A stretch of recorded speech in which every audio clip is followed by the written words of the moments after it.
जय श्री राम मित्रों, जय श्री सीताराम।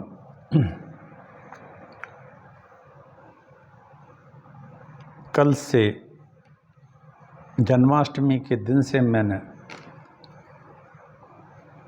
संक्षिप्त मार्कंडेय पुराण कहने की कोशिश शुरू की है। कल मार्कंडेय पुराण की एक प्रस्तावना जैसी कही थी कि इसमें कितने टॉपिक हैं और क्या क्या है, संक्षेप में था। आज से मैं मार्कंडेय पुराण को कह रहा हूँ। इस पुराण की यह विशेषता है कि जो कोई इसको आदि से अंत तक सुन ले तो उसकी इच्छा माता भगवती लगभग पूर्ण कर देती हैं, ऐसा मानना है। और इसके उपसंहार में भी है ऐसा, जो बताएंगे हम आगे।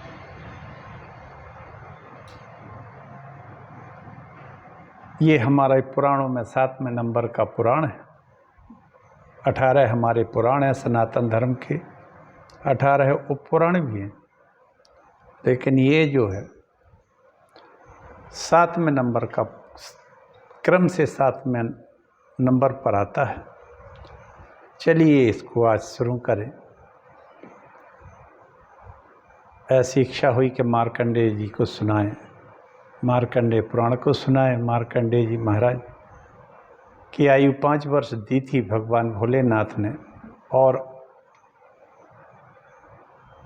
भगवान की कृपा से, नारद जी के कृपा से भगवान शंकर जी ने इनको अमर कर दिया।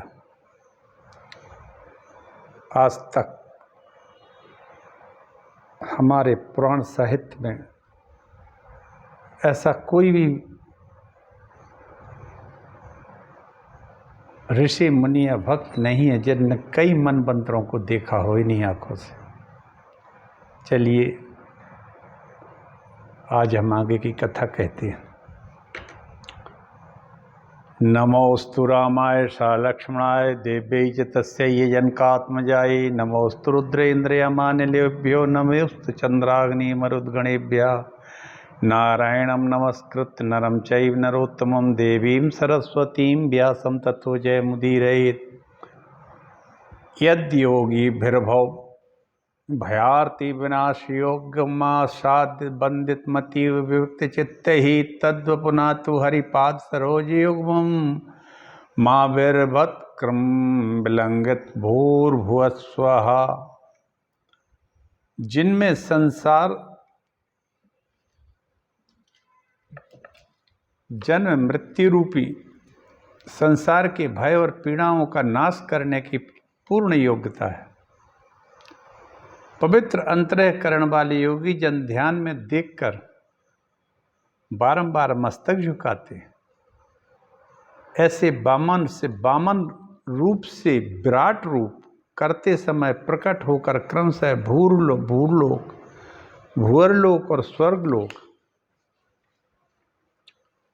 लांग गए। श्री हरि के भी दोनों चरण कमल हमारे समस्त भक्तों के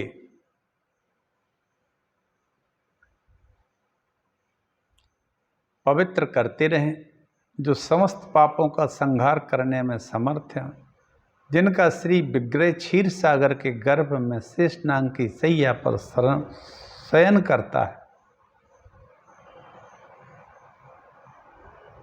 भगवती सरस्वती तथा उसके वक्ता महर्षि वेदस व्यास को, सभी को, इन सबको नमस्कार करके मार्कंडेय पुराण का पाठ शुरू कर रहा। ओम पूर्णमदः पूर्णमिदं पूर्णात् पूर्णमुदच्यते पूर्णस्य पूर्णमादाय पूर्णमेवावशिष्यते। व्यास जी के शिष्य महातेजस्वी जैमिनी ने तपस्या और स्वाध्याय में लगे हुए मार्कंडेय जी से पूछा। ये जैमिनी ऋषि जो थे व्यास जी के परम भक्त और परम प्रिय शिष्यों में से एक थे। इनके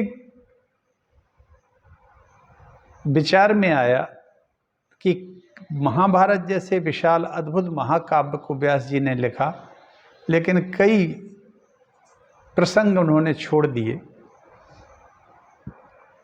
उसको वे पूछना चाहते थे। तो वो जैमिनी मार्कंडेय जी के पास गए। उन्होंने कहा कि महाभारत उत्तम बताया गया है, इसमें धर्म अर्थ काम मोक्ष चारों पुरुषार्थों का वर्णन है। वे पुरुषार्थ कहीं तो परस्पर संबद्ध हैं और कहीं पृथक पृथक वर्णित हैं। इसके सिवा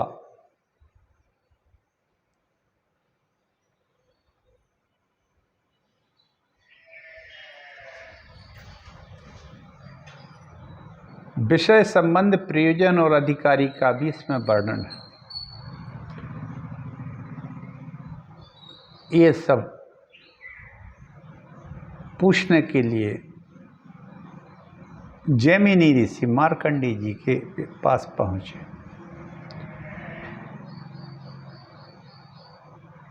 जगत की सृष्टि, पालन और संहार,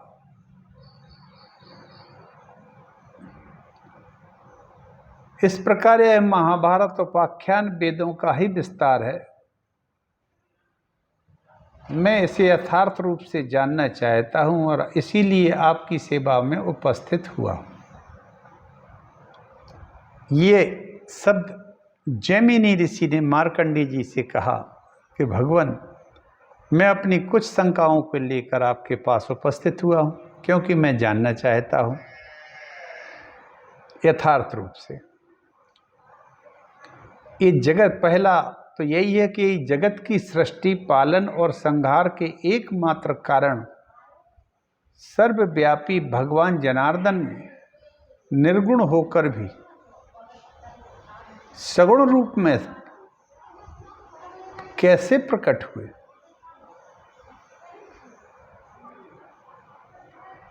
पहला प्रश्न तो यही किया है किसने? जैमिनी जी ने मार्कंडेय जी से, कि जगत की सृष्टि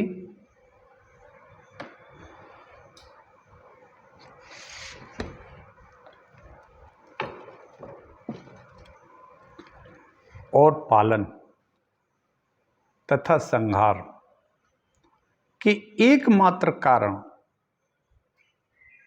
जो सृष्टि भी करते हैं, पालन भी करते हैं और बाद में संहार भी कर देते हैं, यानी अपने में लीन कर लेते हैं,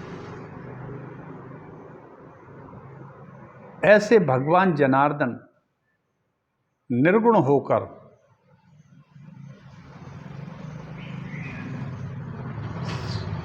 भी मनुष्य रूप में कैसे प्रकट हुए, हमें ये बताएं।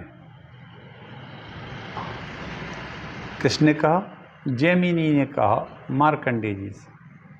फिर द्वारा बोले, द्रौपदी जो कि द्रुपद की पुत्री थी, अकेले ही 5 पांडवों की महारानी क्यों हुई, इस विषय में मुझे महान संदेह है। द्रौपदी जी के 5 महारथी पुत्र, ये तीसरा प्रश्न है इनका।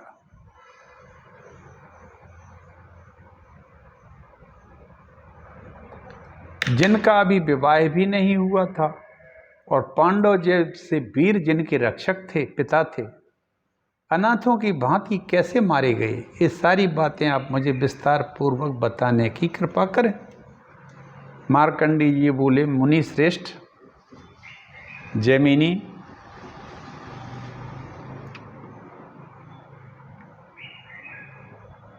यह मेरे लिए संध्या वंदन का समय है और तुम्हारे प्रश्नों का उत्तर विस्तार पूर्वक देना है। जो तुमने प्रश्न किए हैं इनका उत्तर जल्दी नहीं दे पाएंगे, थोड़ा समय लगेगा। और इस समय मैं संध्या को वंदन करने जा रहा हूँ। मैं तुम्हें ऐसे पक्षियों का परिचय देता हूँ जो तुम्हारे प्रश्नों का उत्तर दे देंगे और तुम्हारे संदेह का निवारण भी कर देंगे।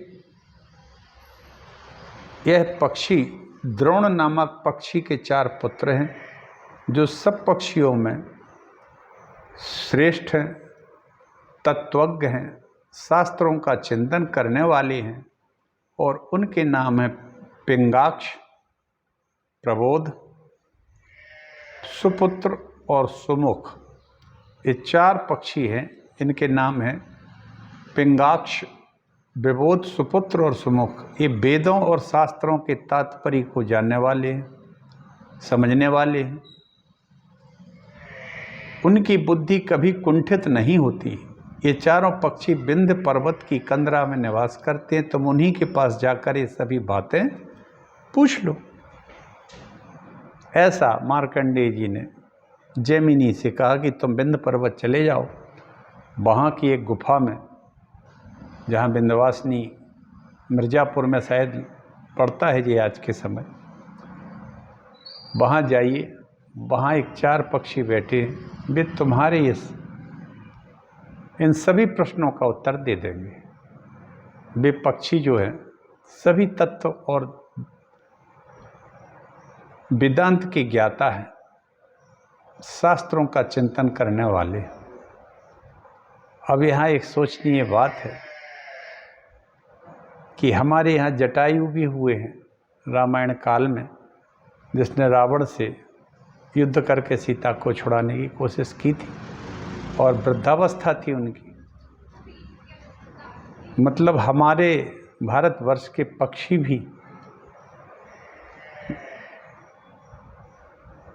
तत्वज्ञ थे और ये सभी तरह के अच्छे चिंतन करने वाले भी थे। अब जटायु तो मांसाहारी भी थे, गृध्र योनि में उनका जाति में जन्म हुआ था। इस तरह से 4 ये पक्षी जो उन्होंने बताए हैं, पिंगाक्ष, प्रबोध, सुपुत्र और सुमुख, ये वेदों के पारगामी विद्वान हैं। और मार्कंडेय जी ने जैमिनी ऋषि से कहा कि तुम यहाँ से विंध्य पर्वत चले जाओ, वो 4 पक्षी वहाँ तुम्हें मिलेंगे और तुमको जितनी बातें पूछना हो वो सब पूछ लेना। तुम्हारी बातों का उत्तर देने के लिए वो पक्षी ही काफ़ी समर्थ है। जैमिनी ने कहा ब्रह्मन है तो बड़ी अद्भुत बात है। जैमिनी ऋषि ने मार्कंडेय जी से कहा ये बहुत अद्भुत बात है कि पक्षियों की बोली मनुष्यों के समान हो। पक्षी होकर भी उन्होंने अत्यंत दुर्लभ विज्ञान प्राप्त किया है। यदि त्रेयग योनि में उनका जन्म हुआ तो उन्हें ज्ञान कैसे प्राप्त हो गया? यदि वो पक्षी हैं तो उनको वेद वेदांग का, शास्त्रों का ज्ञान कैसे हुआ? और ये 4 पक्षी द्रोण पक्षी के पुत्र हैं, कैसे बतलाए जाते हैं? विख्यात पक्षी द्रोण भी ये कौन था जिसके 4 पुत्र ऐसे ज्ञानी हुए? उन गुणवान महात्मा पक्षियों को धर्म का ज्ञान किस प्रकार हुआ? इस तरह से जैमिनी को एक फिर शंकाएं उत्पन्न हो गई कि पक्षियों की जब आपने बात की तो हमें ये भी बता दो कि पक्षी हैं कौन, कैसे हैं? मार्कंडेय जी बोले, ध्यान देकर सुनो। पूर्व काल में नंदन वन के भीतर नारद जी इंद्र अप्सराओं का सम्मान, नंदन वन में एक तरह से एक कार्यक्रम चल रहा था, प्रोग्राम चल रहा था। वहाँ सभी अप्सराएं, पूरा इंद्रलोक बैठा हुआ था, देवता बैठे हुए थे। वहाँ अनायास नारद जी पहुँच गए। नारद जी के पहुँचते ही इंद्र खड़े हो गए और नारद जी से इंद्र का कहना हुआ कि आप महाराज बताएं कौन सी अप्सरा का नृत्य आप देखना चाहते हैं? आप बताइए इन अप्सराओं में जो आपको प्रिय जान पड़े उसको हम आज्ञा देते हैं, वह नृत्य करेगी। तो वहाँ क्या था कि रंभा एक अप्सरा थी जो समुद्र में से निकली थी मंथन के समय, वो भी थी। मिस्र कैसी थी? उर्वशी थी जो नारायण की जंगा से उत्पन्न हुई थी। तिलोत्तमा थी, घृताची थी, मेनका, बहुत सारी सभी अप्सराएं देवलोक की वहाँ थीं। तो उन्होंने कहा जिसका नृत्य देखने में आपकी रुचि हो बताइए।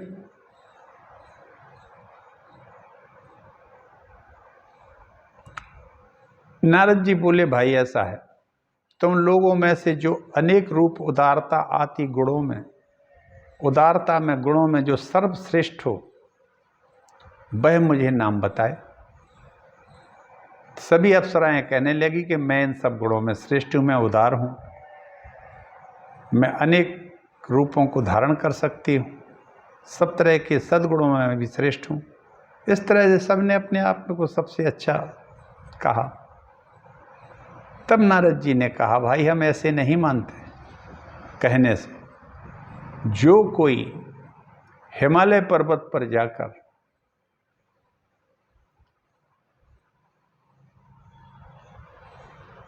नारद जी ने कहा, जो हिमालय पर्वत पर तपस्या करने वाले मुनि श्रेष्ठ दुर्वासा को अपनी चेष्टा से क्षुब्ध कर दे। हिमालय पर उस समय महर्षि दुर्वासा समाधि लगाए हुए थे, भगवान का चिंतन कर रहे थे। तो उन्होंने कहा, हम ऐसे नहीं मानते हैं। जो कोई जाकर दुर्वासा मुनि को क्षुब्ध कर दे, उनके अंदर मन में क्षोभ उत्पन्न कर दे, समाधि से विचलित कर दे, मैं उसको सर्वश्रेष्ठ मानूंगा। यह बात सुनते ही सभी अप्सराओं के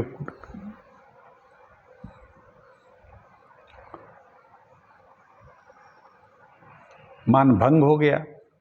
सब बोली यह तो असंभव है, क्योंकि वो सब जानती थी कि दुर्वासा मुनि का तप के भंग करने का परिणाम क्या होता है।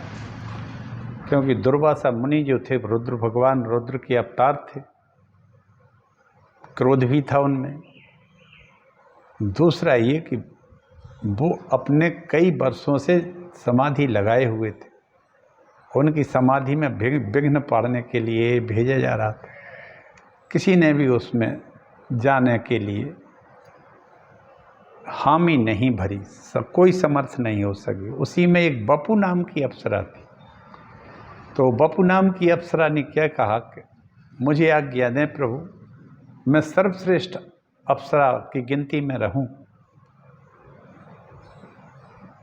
देवलोक की, मैं कर सकती हूँ ये काम।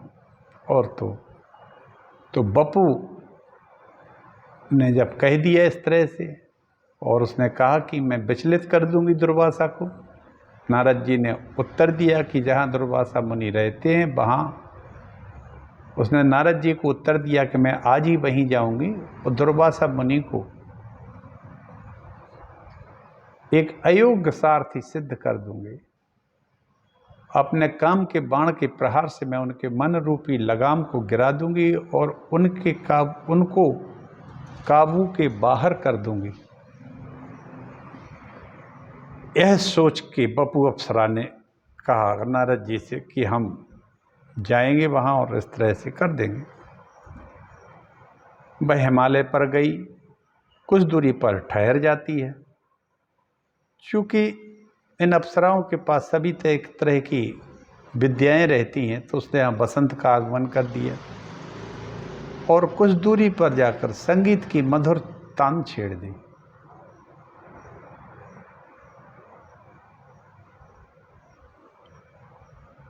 उसे देखकर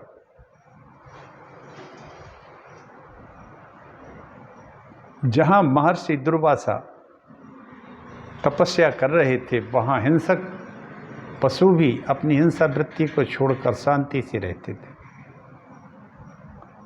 इसने बपू नाम की अप्सरा ने संगीत की तान छोड़ दी। दुर्वासा मुनि के मन में बड़ा विस्मय हुआ, उनकी समाधि टूट गई। उसे देखकर महर्षि ने अपने मन को बलपूर्वक रोक लिया और यह जानकर कि मुझे ही लुभाने आई है और मेरा तप भंग करने आई है। दुर्वासा ने ये सब समझ लिया अपने योग बल से। दुर्वासा वैसे भी भगवान शिव के अंश थे, अनसुईया के पुत्र थे, अत्रि के तीसरे नंबर के पुत्र माने जाते हैं। उनके क्रोध की सीमा ना रही। यह लुभाने के लिए आई है। उन्हें क्रोध और अमर्ष हो आया, क्रोध भी आ गया। वैसे तो संतों को क्रोध नहीं आता है, लेकिन उनका क्रोध भी कभी कभी जनहित में होता है, और उनको क्रोध आ गया। उन्हें क्रोध और अमर्ष हो आया। फिर तो महातपस्वी महर्षि उस अप्सरा बपू नाम की अप्सरा से बोले,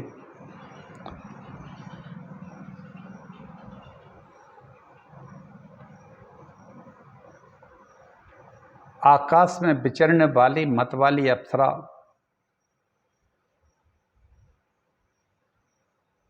आह क्या बात कही है दुर्वासा। आकाश मार्ग से आई है तू, इंद्रलोक से के नंदन वन से आई है, और मतवाली है अप्सरा तू। बड़े कष्ट से उपार्जित किए हुए मेरे तप में विघ्न डालने के लिए आई है। अतः मेरे क्रोध से कलंकित होकर तू पृथ्वी पर जाग रहकर पक्षी के कुल में जन्म लेगी, और खोटी बुद्धि वाली निकृष्ट नीच अप्सरा अपना यह मनोहर रूप सुंदरता को छोड़कर तुझे 16 वर्षों तक पक्षी कणी के रूप में रहना पड़ेगा। उस समय तेरे गर्भ से 4 पुत्र होंगे, किंतु तू उनके प्रति होने वाले प्रेम जनित सुख से वंचित रहेगी। ये श्राप दे दिया दुर्वासा जी ने कि तू पक्षियों की तरह विचर रही है, चंचल है, इसलिए तू पक्षिणी हो जा। 16 वर्ष की तेरी अवस्था होगी, तेरे गर्भ से 4 पुत्र जन्म लेंगे, तू उन पुत्रों के साथ नहीं रह पाएगी, और शस्त्र के द्वारा तेरा वध होगा। तब तू शाप से मुक्त होकर पुनः स्वर्ग लोक को चली जाएगी। बस इसके विपरीत तू कुछ भी अपना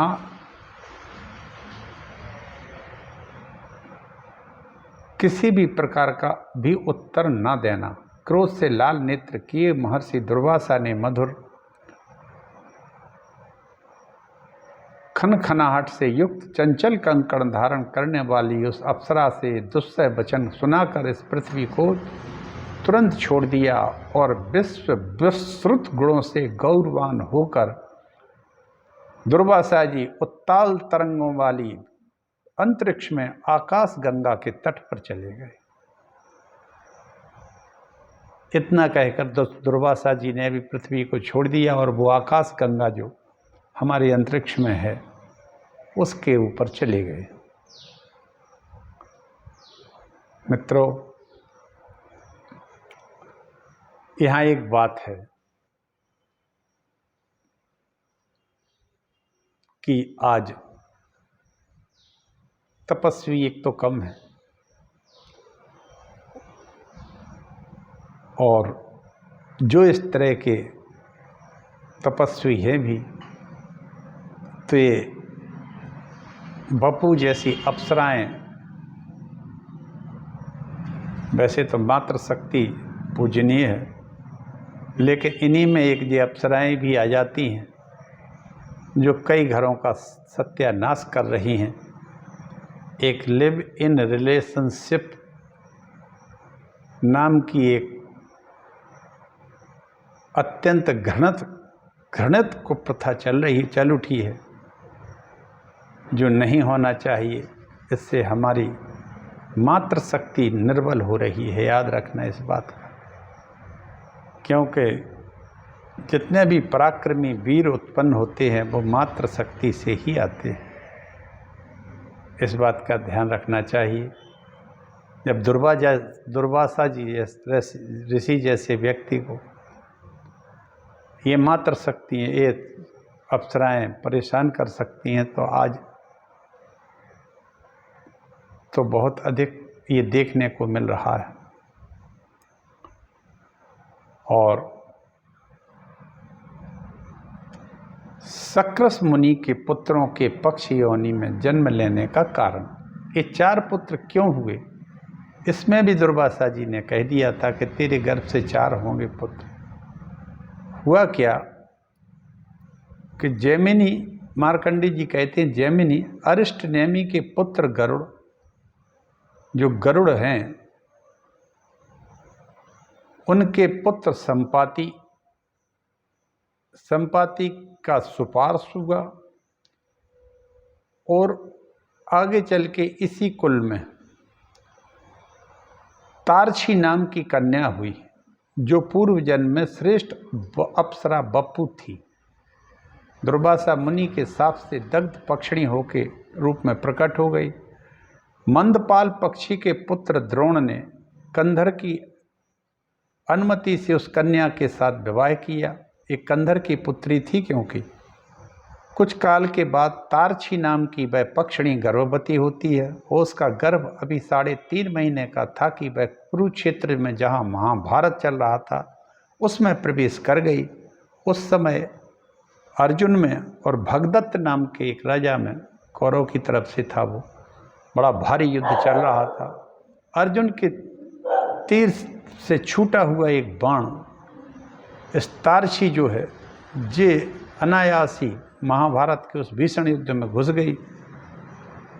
अर्जुन के तीर से छूटा हुआ एक बाण तारछी के पेट में जा धंसा, जिससे वो 4 अंडे उसके पेट के नीचे मांस के ढेर पर गिरे।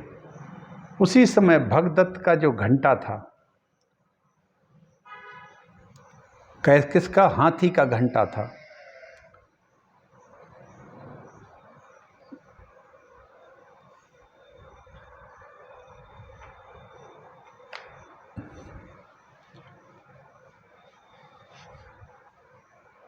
ऐसे लगा जैसे वो रुई के ढेर पर पड़े हों। उन अंडों के गिरते ही भगदत्त का सुप्रतीक नामक गजराज की पीठ से एक बहुत बड़ा घंटा भी टूट कर गिरा, जिसका बंधन बाणों की आघात से कट गया था। यद्यपि वह अंडों को साथ ही गिरा था, तथापि उसने चारों ओर से ढकता हुआ गिरा और धरती में थोड़ा थोड़ा धंस भी गया और अंडे चारों के चारों उसमें सुरक्षित हो गए। वो घंटा ऐसा गिरा कि चारों अंडों के ऊपर को कवर कर लिया उसने, ऊपर से ऐसा गिरा। युद्ध समाप्त हो गया। 18 दिन युद्ध महाभारत का चला और युद्ध समाप्त भी हो जाता है। कौरवों और पांडवों के युद्ध का परिणाम सबको पता है। कौरव सभी मारे गए, पांडवों भी सिर्फ 5 पांडव ही बचे। कृपाचार्य, अश्वत्थामा, ये कौरवों के सेना में बचे 2 व्यक्ति। पांडवों की सेना में सिर्फ 5 पांडव, उनकी पत्नी द्रौपदी थी, सुभद्रा थी, बस। और सभी इनके भी मारे गए, जितने भी योद्धा थे। इस तरह महाभीषण युद्ध हुआ। कई अक्षौहिणी सेनाएं उस युद्ध में मारी गईं। युद्ध समाप्त होने पर जहां घंटे के नीचे अंडे पड़े थे, उस स्थान पर अनायास समीक नाम के एक संयमी महात्मा गए। वो गंगा स्नान करने के लिए जा रहे थे। उनको एक हल्की सी आवाज़ मिली, चोंचों की, चिड़ियों के बच्चों की उनने आवाज़ सुनी। यद्यपि उन सबको परम विज्ञान प्राप्त था, तथापि निरे बच्चे होने के कारण अभी भी स्पष्ट वाक्य नहीं बोल सकते थे। उन बच्चों की आवाज़ से शिष्यों सहित समीक को बड़ा विस्मय हुआ और उन्होंने कहा कि घंटे को उखाड़कर उनके भीतर पड़े हुए उन माता पिता और पंख से रहित पक्षी के शावकों को देखा। उन्हें इस प्रकार भूमि पर पड़ा देख महामुनि समीक आश्चर्य में डूब गए और अपने साथ आए हुए द्विजों ब्राह्मणों से बोले, देवासुर संग्राम में जब दैत्यों की सेना देवताओं से पीड़ित होकर भागने लगी हो, तब उसकी ओर देखकर स्वयं विप्र पर शुक्राचार्य ने यह ठीक ही कहा था कि ओ कायरो, क्यों पीठ से कहकर जा रहे हो? लौटाओ। अरे सौर्य और श्रेयस का परित्याग करके ऐसे किस स्थान में जाओगे जहां तुम्हारी मृत्यु ना होगी? आहा, कितनी अच्छी बात कही। समीक ने कहा, देवासुर संग्राम में जब असुर भागने लगे तो शुक्राचार्य ने कहा था कि अरे दुष्टो, अरे असुरो, ऐसा कौन सा स्थान है जहाँ तुम्हारा मृत्यु पीछा नहीं छोड़ेगी। अतः युद्ध करो और लौट आओ, जो होगा देखा जाएगा। हार जीत एक अलग चीज़ है, भागने से कहीं कोई समस्या का हल नहीं। क्यों कि जहाँ भाग के जाओगे मृत्यु वहाँ भी आ जाएगी। मृत्यु तो हर जगह है, कहाँ नहीं है। विधाता की इच्छा के अनुसार जब तक जीव की आयु पूर्ण नहीं होती है तब तक उसे कोई मार नहीं सकता। और कोई अपने घर में मरते हैं तो कोई भागते हुए मर जाते हैं, प्राण त्याग कर देते हैं, तो कुछ लोग अन्न खाते हैं और कुछ पानी पीते हुए ही काल के गाल में चले जाते हैं। इस तरह से यमराज के दूध उठा ले जाते हैं।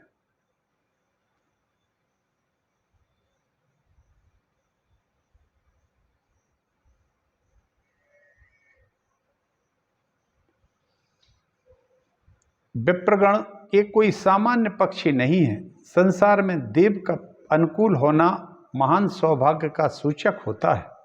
यूँ कहकर समीक मुनि ने उन बच्चों को भली भांति देखा और शिष्य से कहा, अब तुम लोग इन पक्षी शावकों को लेकर आश्रम को लौट जाओ और ऐसे स्थान पर रखना है जहाँ इनको बिल्ली, बाज अथवा नेवले आदि से कोई भय ना हो। ब्राह्मणों, यद्यपि यह ठीक है कि किसी की रक्षा के लिए अधिक प्रयत्न करने की आवश्यकता नहीं है, क्योंकि संपूर्ण जीव अपने कर्मों से ही मारे जाते हैं और कर्मों से ही उनकी रक्षा होती है। ठीक उसी प्रकार जैसे इस समय पक्षी शावक इस युद्ध भूमि में बच गए, तथापि सब मनुष्य को सभी कार्यों के लिए यत्न अवश्य करना चाहिए, क्योंकि जो पुरुषार्थ करता है वह असफल होने पर भी सत्पुरुषों की निंदा का पात्र नहीं होता। मुनिवर समीक के इस प्रकार कहने पर भी मुनि कुमार उन पक्षियों को लेकर अपने आश्रम में चले गए।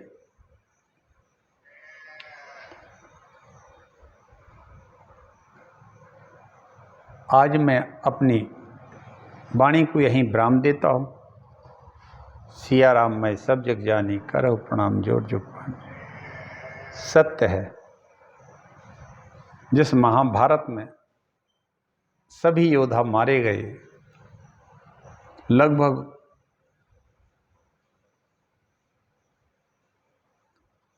1,60,60,000,000 महाभारत के अनुसार योद्धा मारे गए थे उस दोनों तरफ के युद्ध में। पांडवों की सेना और पूरी कौरवों की सेना।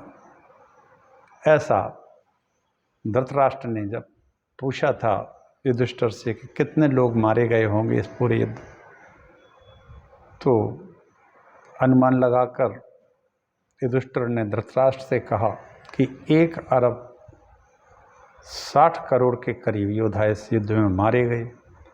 बकाया जो उन्माद से अपने आप आके लड़ रहे थे उनकी गिनती नहीं है। लेकिन इतने भी महाभारत जैसे विशाल विश्व युद्ध में 4 पक्षी बच गए। क्यों? क्योंकि इनकी आयु शेष थी, इसीलिए परमात्मा ने इनको बचाया। और समीक ऋषि वहीं से निकले, उन्होंने उस घंटे को उठाया, सुप्रतीक नाम के घंटे को, जो भगदत्त के हाथी के गले में बंधा था। अब यहाँ एक बात है, अर्जुन के हाथ से छोड़ा हुआ एक बाण इस पक्षड़ी में लगा, जिससे चारों अंडे नीचे गिरे। उसी समय उसी के साथ भगदत्त के गले का घंटा भी गिरा, अर्जुन के ही बाण से गिरा, और वो इन चारों पक्षियों के अंडों को कवर करता हुआ धरती में धंस गया। विशाल घंटा था जो हाथी के गले में बंधा रहता। पूरा युद्ध होता है, पक्षी सुरक्षित रहते हैं, और जब वे पक्षी अंडों से फूट गए उस समय समीक ऋषि आए, जो श्रृंगी ऋषि के पिता भी हैं शायद। वो उन पक्षियों को लेके अपने आश्रम में चले आए। आगे की कथा मैं कल कहूँगा, आप सब सुनिए। कथा बड़ी मनोरंजक भी है, शिक्षाप्रद भी है। जय श्री राम।